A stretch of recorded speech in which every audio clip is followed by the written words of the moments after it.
Salut à tous, c'est Christophe pour la chronique politique. Aujourd'hui, je voulais vous faire part de mes quelques remarques et réflexions sur les dernières élections départementales et régionales.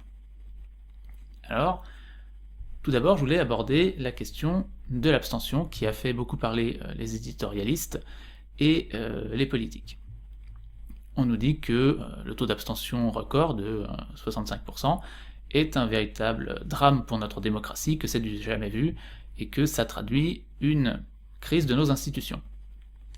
Alors, la crise des institutions, elle est là quand même depuis de nombreuses années, notamment sur la question de la représentation, mais à mon avis, il faut aussi voir certains éléments qui sont plus contextuels que cette fameuse et éternelle crise des institutions. Ce qu'il faut savoir, c'est que la plupart des citoyens, même si pour nous qui vivons et respirons un petit peu par et pour la politique, ça peut nous paraître aberrant, mais une grande partie des citoyens ne pensent pas à la politique de façon homogène sur toute l'année. Les gens, pour s'intéresser à la politique, ont besoin d'une forme de bruit ambiant, d'expression de basse intensité de la politique. Or, depuis bientôt 1 an et demi, avec la crise du Covid, toute une partie de ce qui fait cette expression à bas bruit de la politique a complètement disparu du champ médiatique. En temps normal, on a bien sûr toujours les petites phrases, les débats, les polémiques du moment, mais on a aussi de la politique plus importante, comme les réformes, de grands débats de société, etc.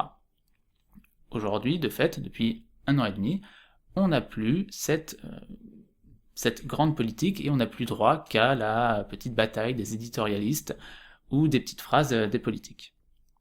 Et de fait, eh bien, les citoyens baignent moins dans la politique qu'avant, ce qui peut en grande partie expliquer aussi que, eh bien, ils se désintéressent de certaines élections.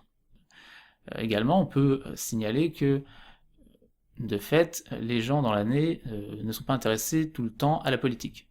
Dès qu'il fait beau, on le sait, eh bien, les gens vont vaquer à leurs occupations dehors, ils vont être au jardin, ils vont profiter du temps pour faire d'autres choses, et de fait, ils sont moins soumis au bruit ambiant politique, et de fait, s'intéressent moins à la politique.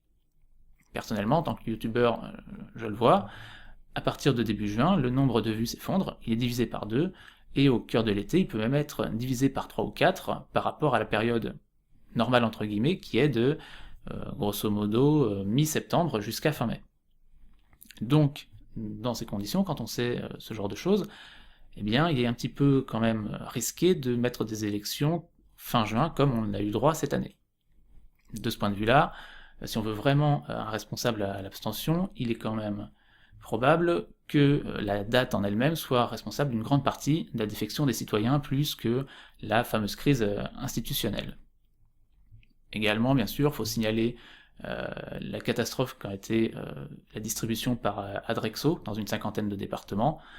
Effectivement, quand on ne reçoit pas les enveloppes, c'est toute une partie du rituel démocratique qui n'est pas respectée, ça n'encourage pas les gens à aller voter.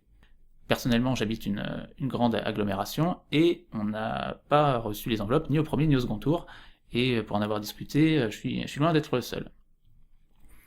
Deuxième point que je voulais aborder, c'est la question des résultats eux-mêmes.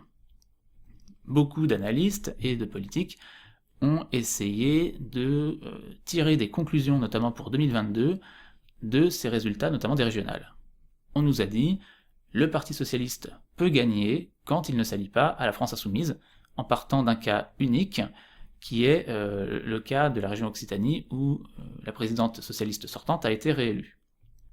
La droite, elle, nous dit que, de fait, elle est la seule alternance crédible parce qu'elle a remporté la plupart des régions. La réalité, c'est que, surtout, la plupart des sortants ont été réélus. De fait, face à ça, est-ce qu'on peut réellement tirer une conclusion sur la bonne stratégie ou qui est vraiment l'alternance pour 2022 dans de telles conditions? Il est quand même permis d'en douter.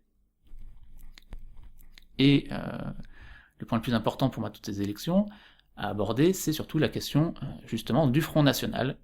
Tout le monde, y compris apparemment les cadres, je crois que j'ai encore dit Front National, du RN, tout le monde nous dit que ces élections sont une véritable catastrophe, un échec pour le Rassemblement national qui n'a pas réussi à mobiliser ses électeurs.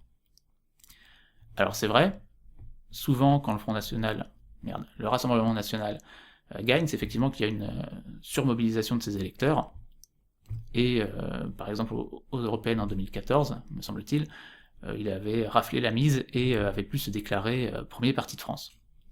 Dans ces élections-ci, les premières études électorales nous montrent que, comme toujours, ce sont les retraités qui se sont surmobilisés, et fatalement, sociologiquement, ils ont tendance à voter pour le ventre mou de la démocratie, et donc ce sont les partis centristes, sauf la République En Marche, qui ont été bénéficiaires.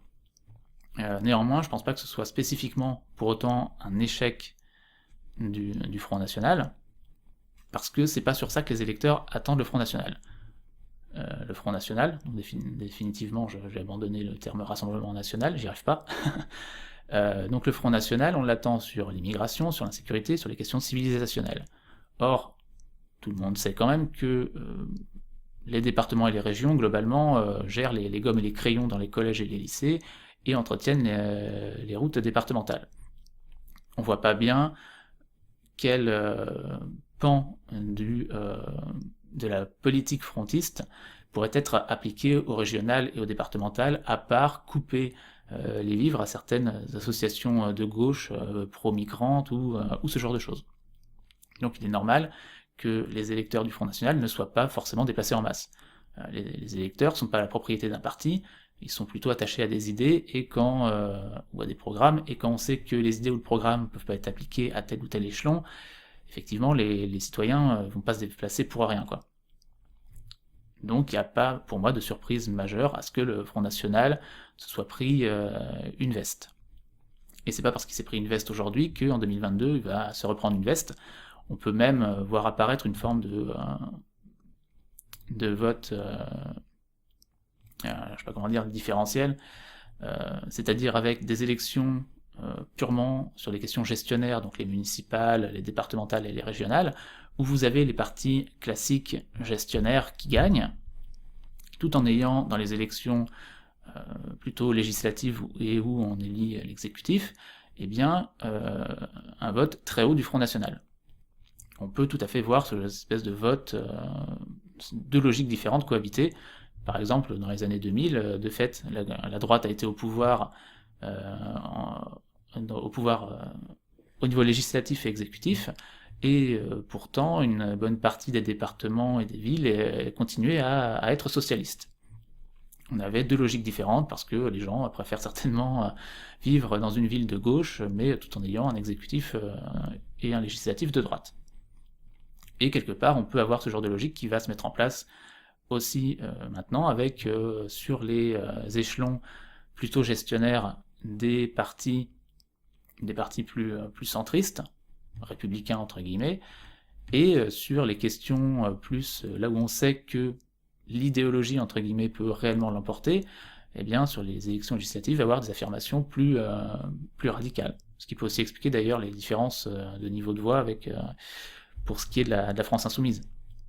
On sait bien que, bon, à part les transports gratuits, on voit pas vraiment ce que la France Insoumise peut mettre en place au niveau de l'échelon local ou régional. Donc voilà. Globalement, personnellement, je pense que cette abstention, faut pas la mettre sur le dos d'une grosse crise de régime. Il y en a certainement une partie un peu explicable comme ça, mais c'est pas à mon avis la plus grande partie de l'explication. On ne peut rien tirer comme conclusion également des scores qui ont été obtenus aujourd'hui. Ça ne désigne aucun présidentiable, ça ne désigne aucune stratégie viable pour les présidentielles. Il y a trop d'abstention, et puis, à mon avis, ce n'est pas un échec aussi important que ça pour ceux qui sont pris une veste, que ce soit à l'extrême gauche ou à l'extrême droite. Simplement, ces élections ne répondent pas à la logique de leur programme et de leur idéologie. Bref, j'espère que toutes ces petites remarques vous auront intéressé. Si c'est le cas, n'hésitez pas à partager la vidéo et à vous abonner. Et sur ce, je vous dis à la prochaine!